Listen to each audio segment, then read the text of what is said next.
Mike Burton is the elected executive officer of Metro, the regional government serving the greater Portland metropolitan area. Although this is the first full-time political office which Burton has held, he brings to this office more than 20 years of public service to Oregonians in both state and regional government.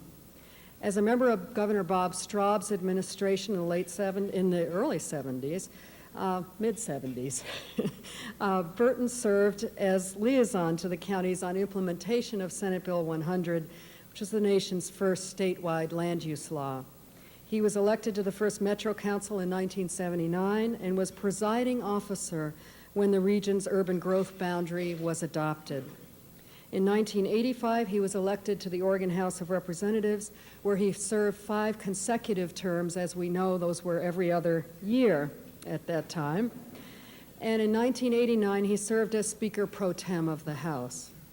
During that time, Burton also chaired the Business and Management Department at Marylhurst College, where he directed both the undergraduate and the graduate business and management programs for the college, and he served as assistant to the president of the college. Since taking office at Metro in January of 1995, Burton has focused energy on improving Metro's relationships with local jurisdictions and their local elected officials, regional service providers, the business community, and citizens throughout the region. Burton has overseen implementation of Metro's $135.6 million open spaces bond measure since its passage in May of 1995. The bond money was approved to acquire 6,000 acres of natural area in the Metro region for protection and preservation. He's worked with Metro's Policy Advisory Committee and the Metro Council to urge early implementation of some of the elements of Metro's 2040 growth concept. He's an advocate for maintaining a tight urban growth boundary and protection of resource areas outside of that urban growth boundary. Burton is a Northwest member of President Clinton's Council on Sustainable Development, as well as the Transatlantic Policy Council for Clean Air and Transportation, and Governor Kitzhaber's Willamette Valley Livability Council. With all that expertise, Mike ought to be able to predict better than any of us whether or not our own urban growth boundary is itself sustainable. And I think the title of his speech should have been, "Can You Contain the Sprawl Since Tom McCall?" Let's welcome you.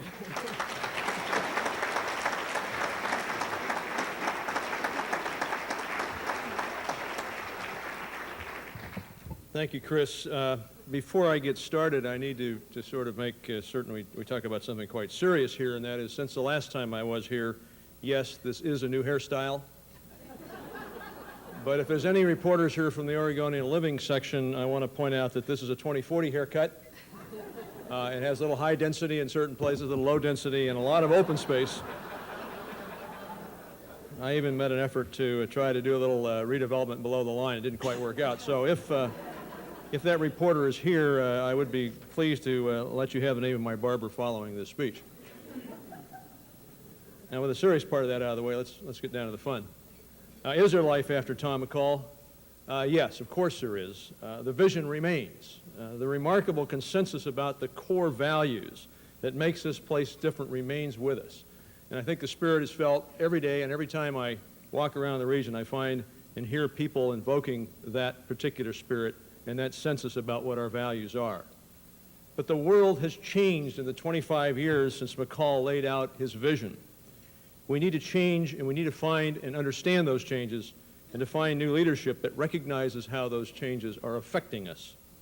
In 1973, when Oregon enacted the nation's first land use planning laws, we were an agriculture and forest-based economy, and those laws were designed to protect that particular kind of economy. Today, our major industry is electronics, services, and transportation, and these different economies often compete for space and place. And remember, there are 1 million more people in Oregon today than there were in 1973. So this isn't the same place it was in 1973, or not even 1983, or I would submit not even in 1993.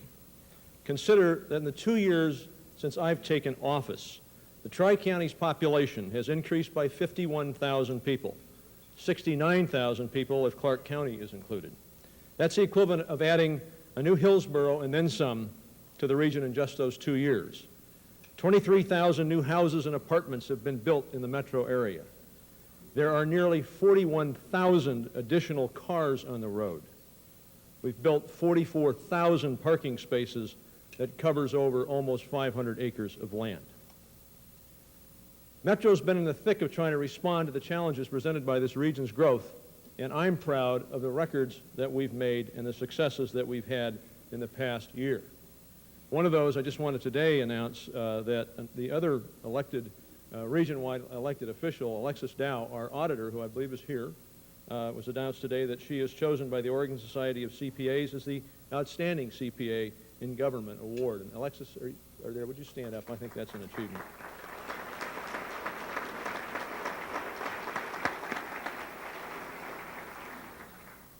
But the successes of the government are not just individual. A year ago, I said we needed to accelerate the implementation of 2040 plan to keep pace with the growth, and last month the Metro Council took action a year ahead of schedule.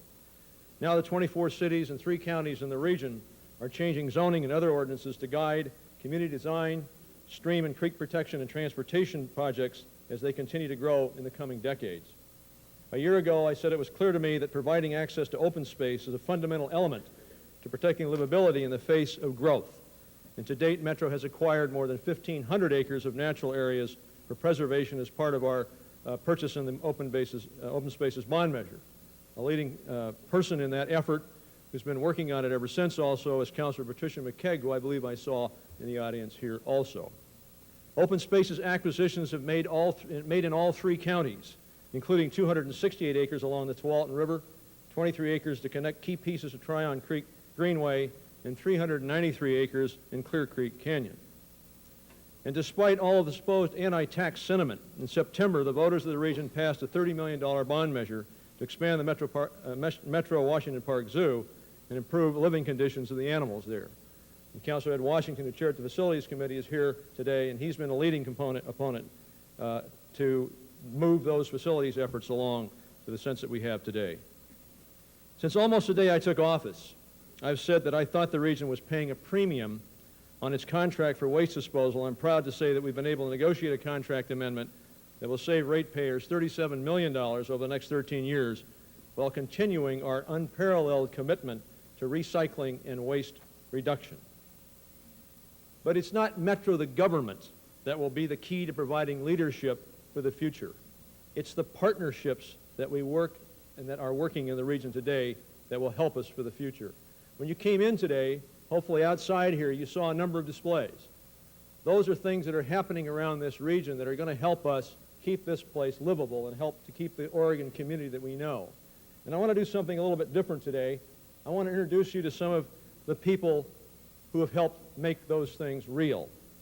I want to introduce you to some of your neighbors, some of the neighbors in this region who epitomize the kind of vision, innovation, and action needed to ensure that this region will be as an appealing a place to live 20 years from now as it is today. I do this to emphasize that it is impossible to separate the growth management problems and solutions of Portland or Hillsborough or Beaverton or Wilsonville or Gresham or Oregon City or Vancouver from the rest of the region's communities. What we do in one place affects all of us. Decisions being made in all of these jurisdictions are interconnected. A traffic problem in Beaverton is a traffic problem for Portland. West Side Light Rail will improve eastern Clackamas County's air quality, and efficient land use in downtown Gresham lessens the pressure on the urban growth boundary in Hillsborough. And the ability to build new communities such as Fairview Village inside the urban growth boundary will help protect farmland in Washington County.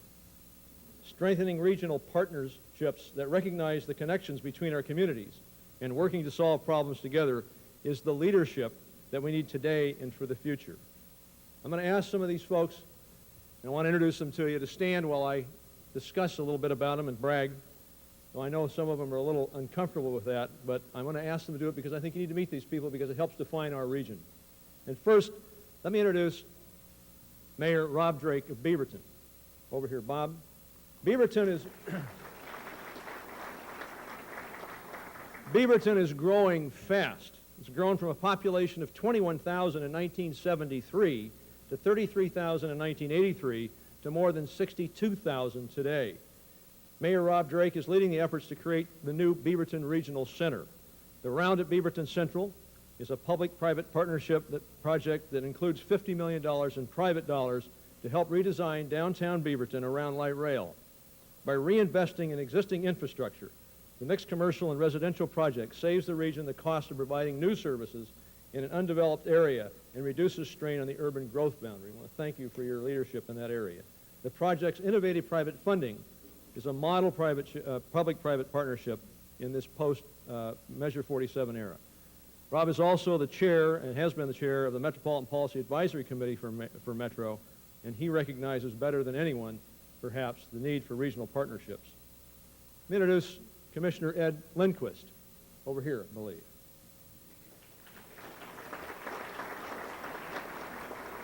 Clackamas County Commissioner Ed Lindquist knows the importance of South-North light rail. He'll tell you that it's more than the fact that light rail from east to west and north to south defines the region. For Ed, light rail also means clean air. When you hear on the radio that the region is experiencing a bad air quality day, the chances are it's due to air pollution that migrates from the central city area down into the pocket in Clackamas County. Ed has been tireless in his battle to expand transportation options beyond automobiles. That commitment did not begin with the proposed line in Clackamas County. He was an early lead supporter of the MAX line, and the West Side line has been a consistent supporter for that because he recognizes the need for the regional approach to these issues. Clackamas County has 130,000 more people today than it did in 1973. If we abandon the South-North, we leave communities like Milwaukee, Oregon City, and North Portland without an important tool to protect and enhance their livability. That affects all of us and ultimately would add to the housing problems and traffic congestion and threaten the economic vitality of areas well outside the light corridor area itself, and I appreciate very much what Ed has been doing in this area. Let me introduce Charlotte Lahan. Charlotte.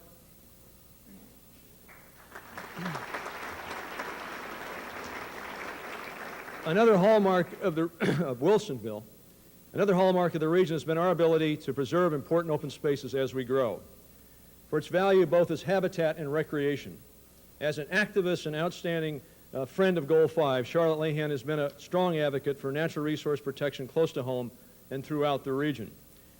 She was a major force in the development of Metro's Green Spaces Master Plan, involved from the beginning in the planning process all the way through advocating for the Metro Council's final adoption.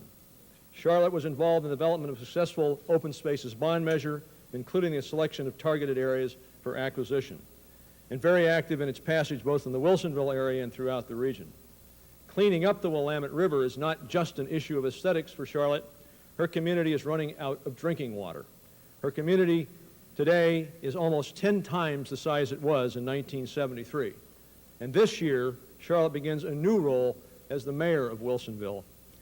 She's poised to help her community through some of the very difficult growing pains that they're facing, including the creation of new residential opportunities for the city that has more jobs than houses. Someone who can't be here today, but who I want to introduce nonetheless, is Mayor Gussie McRobert of Gresham. Gussie is leading the biggest and probably the best recycling program in the region. Recycling of buildings and land to redefine downtown Gresham.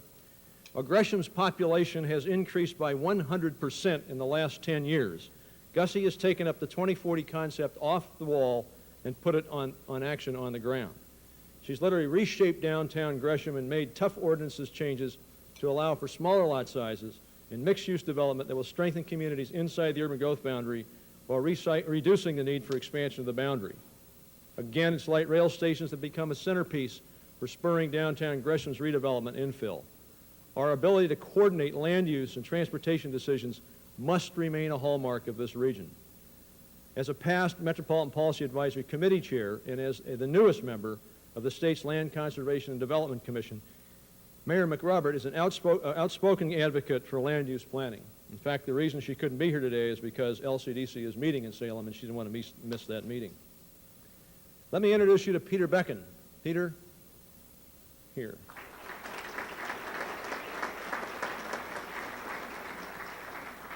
Peter Becken is President and Chief Executive Officer of Pac Trust, which might be described as a new age developer. Pac Trust development in the project at Orinco near Hillsborough offers a vision for building communities rather than just subdivisions. What's that concept? Pac Trust joined with Fletcher Farr and Ayatt architects to design a pedestrian-friendly community near the new $2 billion Intel facility and a West Side Light Rail station. Excuse me. The project requires a massive rezoning of that part of Hillsborough. The rezone was supported by Metro, Thousand Friends of Oregon, and the Metropolitan Home Builders Association. If you can get those folks together, that's quite a feat in itself. The project will reduce automobile travel and use just 135 acres of land to provide 450 homes and townhouses, 1,400 apartments, and a neighborhood retail area inside the urban growth boundary. Apartment buildings are located nearest to the rail station with townhouses, row houses, and single-family homes fanning out as you move further away from the station. Special home offices have been tailored to the needs of professionals working with the high-tech industry. The townhouses have especially nice features designed to look often like the arts and crafts styles you see in older Portland neighborhoods. Pocket parks are scattered throughout the area. Another victory for this type of development in a time when larger centralized park areas, or no parks at all, are becoming more common. Peter knows the value of working with local governments to provide new communities for now and for the future. You can see that project in the displays outside. Let me introduce you to Paul Knowles. Paul?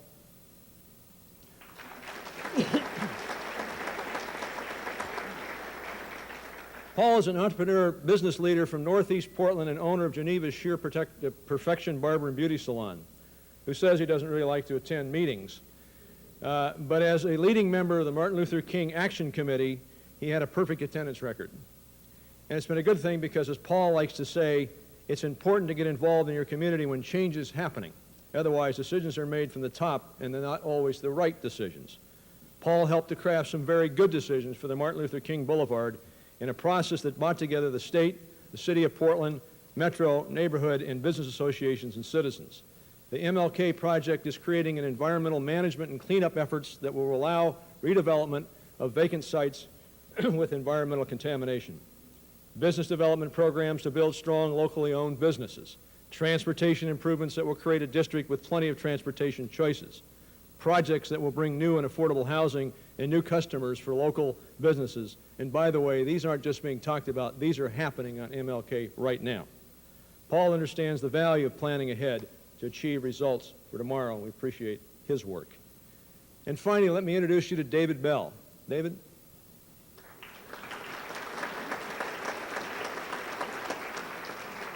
David Bell is Executive Vice President of GSL Properties, the company that will develop the Union Station housing site in Portland. That project will include 725 units of low, moderate, and market rate rental and owner-occupied housing on a transit line in downtown Portland. It includes public plazas, gardens, and retail space with easy pedestrian access not only to transit but to McCormick Pier and Tom McCall Park. The project is a key component of the City of Portland's plan for 5,000 housing units in the River District. Projects like the River District that offer a range of housing types being demanded by the market will allow the city to accommodate significant amounts of future growth without significantly affecting the characteristics of existing neighborhoods. David recognizes that no single development stands on its own. His regional perspective comes through his participation as a member of the City of Beaverton Development Liaison Committee, Mayor Katz's Growth Management Committee, and the Retail Task Force, and my own 2040 Means Business Committee. All of these people have been successful not only because of their hard work, but because of their ability to forge partnerships, public and private, and from community to community. They are joined by thousands of other elected officials, business people, and community leaders and activists who make up the leadership that we have in this region today, a leadership of regional partnering that will help us face the problems confronting us today. Well, where do we go from here? How can we continue to build all of the efforts underway to ensure that we carry out the responsibilities of our stewardship? This next year, I will try to focus on 4 priorities to meet the region's growth management challenges. First, to continue to facilitate regional partnerships. Metro's value is not just in owning facilities or operating recycling programs. Its greatest value is in providing a forum to facilitate open discussion and regional decision-making that does not exist anywhere else in the country. I get asked and invited to speak in a lot of places, and the reason that they want me to come there is they want to understand what is this magic that Portland has that allows 24 cities and 3 counties to make the kinds of decisions we do about land use and about transportation that simply nobody else has. And we need to continue to facilitate that. And one of the most important roles I can play as executive officer is to try to continue to identify issues and opportunities to strengthen those partnerships and promote a regional approach. Secondly, to focus on reinvesting in existing infrastructure. Quality of life starts at home, in our existing neighborhoods. The choices being forced on local governments by ballot measure 47 endanger the neighborhoods that make the region work. If local governments are forced to shut down libraries, if they can't afford to maintain parks, if sidewalks and streets go unrepaired, then the community suffers. One of the most significant problems we have in undervaluing and underspending in our infrastructure is in our transportation system. The region's transportation system is a crucial part of that infrastructure, and that is in trouble. Adding pennies to the gas tax alone won't solve the problem. I'm not just advocating for more buses outside the downtown Portland, or better maintenance of roads or bridges, or even completing a specific segment of light rail, though all of those pieces are vital. What we need is to plan and invest in a true regional transportation system. A good starting point would be the recommendations of the Transit Choices for Livability Regional Advisory Committee on the need to find new approaches for transit, chaired by Steve Clark, the publisher of the community newspapers. Their recommendations included creative partnerships involving TriMet, local governments, businesses, education, park districts, bicyclists, pedestrians, and other transportation providers, and the state are required to address these large and complex problems. TriMet must change. It must open itself to new ways of providing service and new solutions tailored to meet sub-regional needs. More transit connections are needed not only within each suburban community, but between neighboring communities. Additionally, we must think transportation financing at the state level. Financing which will help preserve our base transportation system, improve efficiency, separate funding for preservation and modernization, and allow an allocation process that gives this region the flexibility to determine its own transportation needs and solutions. I will actively support the governor's transportation initiative in the legislature because it offers the best hope for improving the transportation infrastructure in the region. It's a controversial program, but the governor at least has had the courage to try to get us to think outside the box, and that's what's needed when it comes to this matter.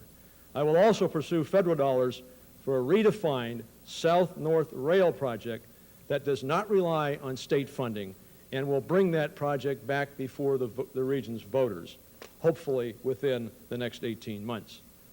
My next priority, and perhaps the greatest challenge, is to find balance between the urban growth and the urban growth boundary debate. I will introduce an ordinance to require master planning for metro approval of any urban growth boundary adjustment. And second, I will pursue an ordinance to create performance standards to track the region's progress in accommodating growth within the urban growth boundary.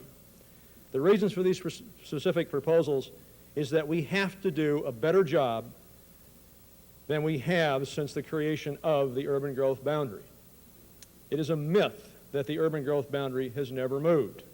Between 1980 and 1992, this region expanded the urban growth boundary on 33 separate occasions, adding about 2,800 acres to the urban growth boundary without master planning for schools, sewer, water, or road connectivity. And that was at a time when we were not growing. When this region added those 2,800 acres at that time period, it was done without any of those master planning in place, without consideration of whether there was going to be adequate roads or transit or water, and whether or not those additions would intrude on farmer-forest economies. We can no longer afford parcel by parcel expansions that result in nothing more than organized sprawl.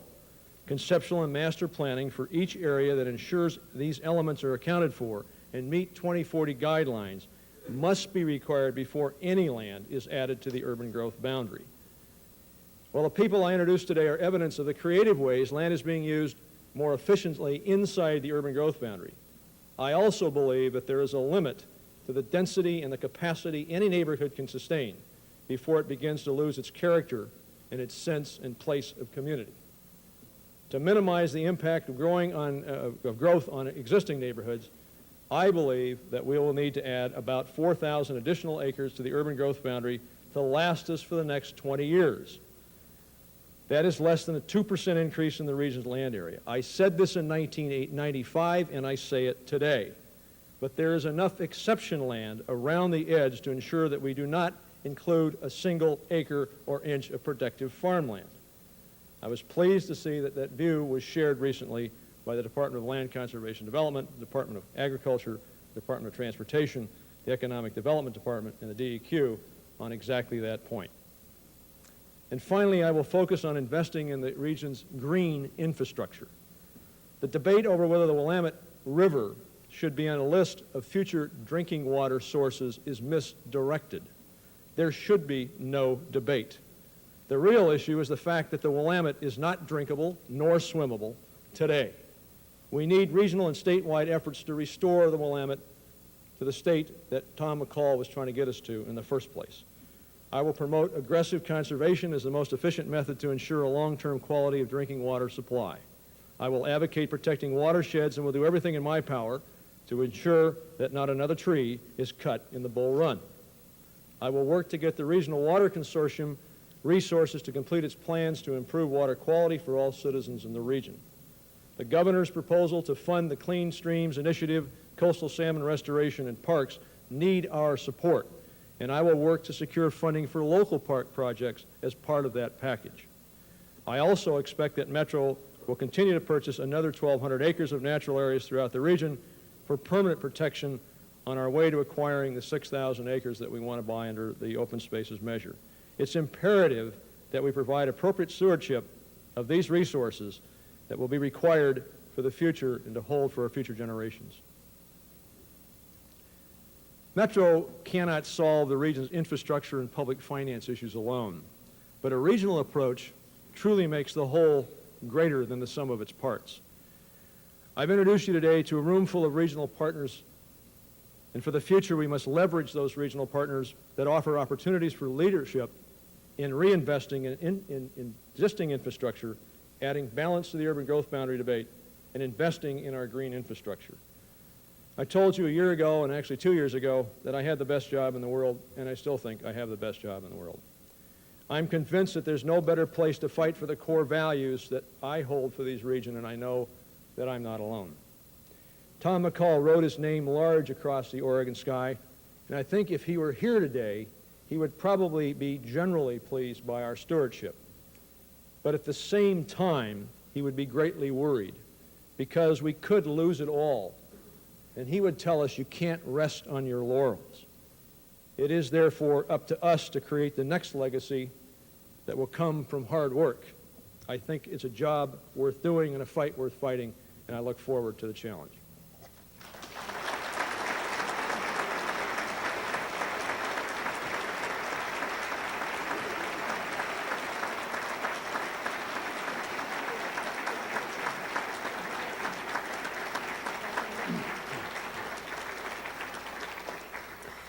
Thanks, Mike. It's clear, if by no other indicator than at least the diverse votes of the Metro Council, that there are very different visions of what this area should look like in the future.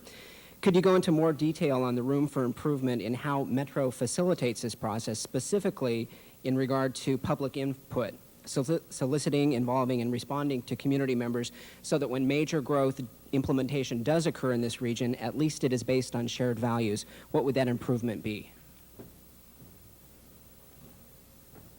I guess I'd get to make all the decisions, and then it would be okay.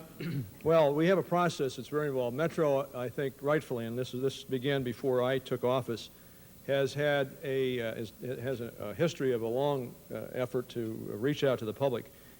We probably make more effort as a government to do public outreach and community meetings than any other government I know of, and community meetings and through publications and this sort of thing. When you get down to trying to make those very tough final decisions, the votes that the council will have to make.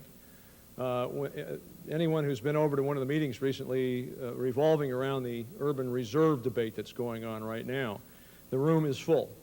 It is full of advocates on both sides and individuals who have something at stake at this. So the public access is there, and I'm sure the councilors who are here in Washington, and Patricia McCall, I know, are here, and others, they have been hearing a lot from a lot of people about this process. The Metro is a two-branch government, three really, with the auditor and the executive. We're separate. I do not have a veto over the council's actions, but I hopefully, except in the case of finances, but I do try to influence what goes on over there, and they hear from me. I think public input to that is very important. What's particularly needed, I think, for this debate going on right now is for the public to get a better understanding of what's at stake. And part of that is the issue around misunderstanding what the term growth is about. Because a lot of people, I think population increase itself is growth. And I would submit that population increase is part of that, but when you talk about growth, it's population increase plus consumption. You know, what are we consuming? How much land, water, air, and soil are we using up when we talk about growth? It's not population increase itself. And so a lot of people simply are concerned about the number of people we have. And I'm more concerned about what those people are doing and what they're using and how we manage and shepherd those resources around us. So I think the council's decision has to be based on looking down the road. Again, the role of Metro is to plan ahead. And we sit with our regional partners, and we've gone to Wilsonville and to Beaverton and to Clackamas County and said, okay, how much growth do you think you can accommodate and how can you manage that? And you let us know, and we'll set the targets regionally on how we're going to manage that. And then you have to bring your public along with it. And we've been out to those hearings in Hillsborough, and they've been contentious, but they've made some tough decisions. So I think we have a good process for it. It is a collective effort, and it's getting people to understand that it isn't simply the population increases, but it's what we're doing in consuming land and the effect we have on water and those kinds of things that are perhaps more important. Are you really against here? That's right. Ethan, you know. Ethan Seltzer, City Club member. No, Mike, you know me, I'm not against anything. I know. But, and I just want to say that it's great to hear you here. It's also great to see the kind of cooperation that's occurring in the region. It is unique, and it's something that we ought to treasure as much as we treasure the view of Mount Hood, and that all the partners you recognize today should be congratulated by us all after this. But what I guess I'm wondering is, what can we do in the next year? What do you think we could do to turn the attention of this partnership to dealing with the issue of affordable housing, particularly for households least able to contend with the growth coming to this region? You know, with the growth comes a lot of things that we've been hoping for a long time, but it also has some effects, one of which is that some of our most affordable neighborhoods are actually becoming some of our least affordable neighborhoods. Yeah, the issue of affordability is an important one. I asked someone a while back, I said, what is an affordable house? They said, that depends on how much money you have. And that's really part of the issue. And I think there's two sides to the question about affordability, and certainly what's creating a cost increase in housing today is obviously part of that supply and demand, and land is a component of that. But there isn't any such thing as cheap land. Anyone who says, look, if you can just go out and find us some cheap land, we'll have cheap housing. Now, I got news for you. As soon as something becomes developable, it isn't cheap anymore. And its market will go up. And what's happening with price of housing in this region is because this is a good place to go, and we've caught up with the market, and that's driven the price of housing up.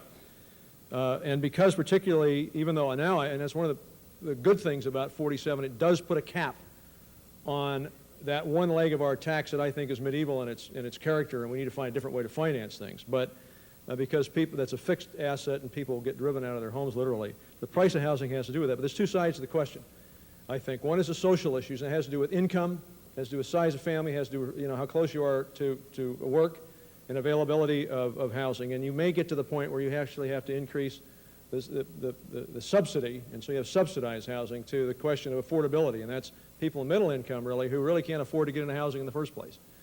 And the other side of that question is from the seller's perspective, if you would, and that is, what can you do to bring down the development costs of housing? And that has to do with everything from what Charlie Hales is trying to do in moving permit processes through more quickly so you're not waiting in line, to communities that resist having infill projects simply because they think it will change the character of the neighborhood too much. So we need to work on all elements of that, both being able to try to create housing funds, as the city of Portland is doing and the state has done, and I think that's a valuable way to help us with housing, to moving to the other end of the spectrum, which is those people who have incomes but just simply can't afford to get in the first house in the first place. And that has a lot to do with trying to create a better way in which we manage the development cost in some of those questions.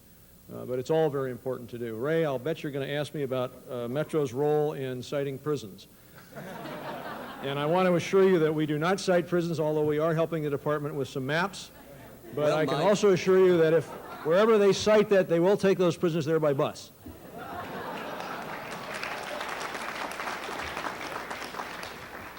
Please note that I'm at the 4 microphone.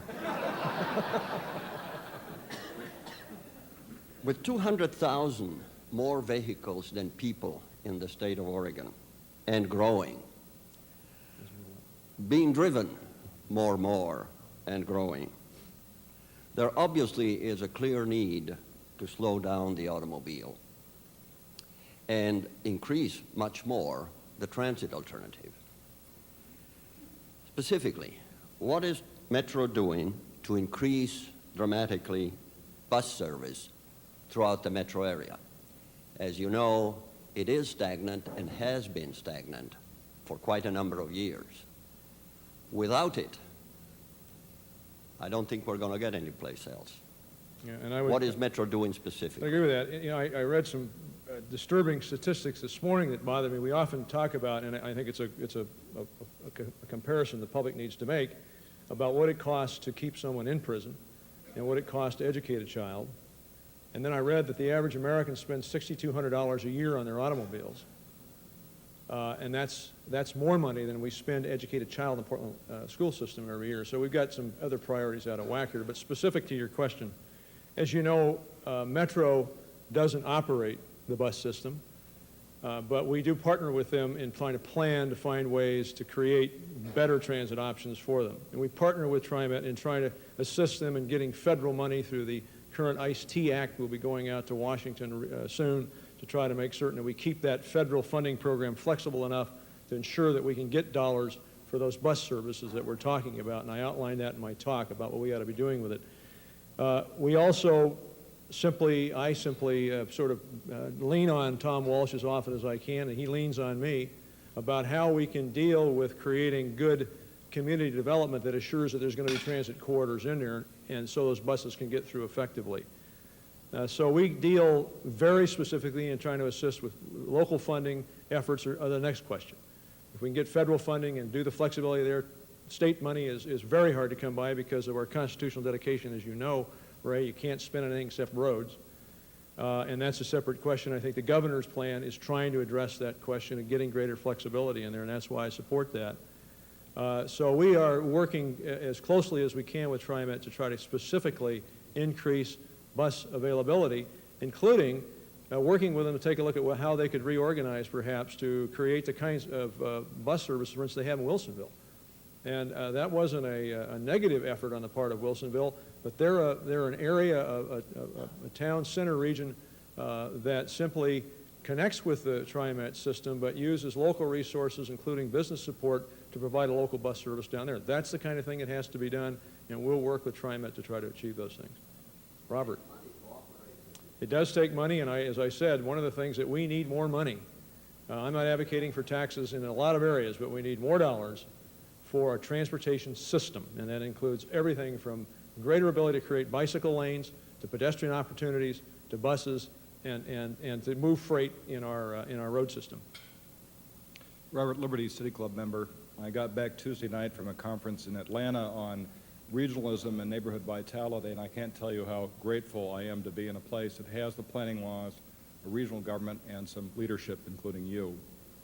But the conference did remind me of an issue that has been simmering and really hasn't been addressed so far in the framework plan. About a year and a half ago, Myron Orfield spoke here and talked about the danger to our region as other regions of concentrations of poverty. And we know that those trends have continued, are continuing, and there are parts of the region, they're not just in Portland, they're in mid-Multnomah County, there are areas in Beaverton and Clackamas County where poverty is concentrating, and it may be accelerating as a result of rising home prices.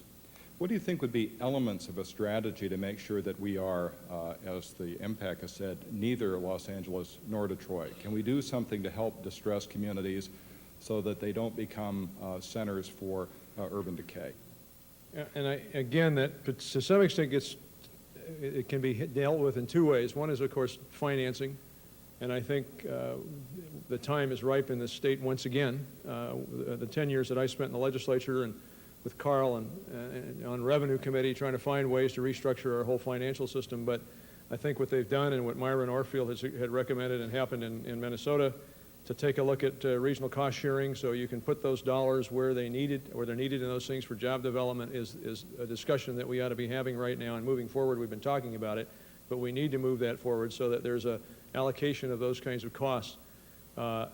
Looking at the question of Fujitsu, for instance, in the paper today, I was looking at an element in there where it said that the production costs for the Portland metropolitan area was about $20,000 less per employee than it was in other areas, which means that to me, I'm reading that our wages are lower than they ought to be in that sector. It's part of that trade-off people have been able to deal with, I guess, to come to Oregon and live here. We need to take a look at that aspect of it, but I think regional cost sharing and regional allocation of dollars on those growth measures. I don't want to shut down the door to Oregon, but I also would like to make certain that growth begins to pay for itself. That's one element and one way to do that. Capture those invested dollars that come in, put them back into the communities where they're needed so we don't have the decay from the center, and then make certain that every one of the cities, whether it's Cornelius or Aloha or the areas where these types of things may be happening, have a community life of their own, have jobs of their own, and are looked at as good design functions for cities in the region. Leslie Hildula, City Club member. I've been impressed by the technical expertise and the vision that I've seen in your staff, and I wanted to thank you for your leadership in that. Today we were talked about reform of the legislative structure, and it's been really interesting, and it led me to wonder, after your experience now with Metro, how well does the structure serve it, and would you recommend any changes to the structure? I think if I had the opportunity to do one thing, it would be to change in the charter the role of MPAC, the Metropolitan Planning Advisory Committee, to reflect more what JPAC is. I'm going to throw another acronym at you. JPAC is a Joint Policy Advisory Committee, the transportation group, which actually is there under state statute and under federal regulations. And the difference between the two of them is that MPAC is strictly advisory to the council. JPAC, on the other hand, undertakes and makes decisions regionally. You have all the regional partners are on these, the officials, elected officials from the region. And JPAC sends it up to the council can accept it or send it back. But it isn't just an advisory vote. So there's a little bit more of a balance there in looking at what the regional partners do, and I think that would be useful in impact. One of the debates going on right now about the urban reserves is that there are a number of jurisdictions who simply said, and Wilsonville, I got a letter from them yesterday, I believe it was, for instance, said, look, the council is considering certain lands to be added to the urban reserves around these areas that we don't want to serve and we don't think are necessary. And I think that should be very important. If a jurisdiction says we don't want this land out here, why is it that we can say for some reason we think that's there? We need to make sure we're listening to that in a way that counts, and I think I would change that structure. And of course, I would think that with a 7-person council, a veto really isn't that significant. And I do have it over financial matters, but I think the roles of the council and the executive officer and the auditor in the charter are pretty well defined, and I just hope that people read all of the charter before they often speak about what the role ought to be. Thank you.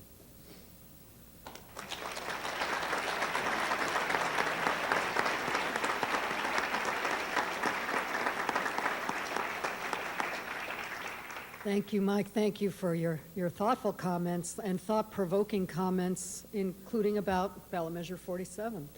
I invite you to join me here next week again with Ron Herndon and Merced Flores. We are adjourned.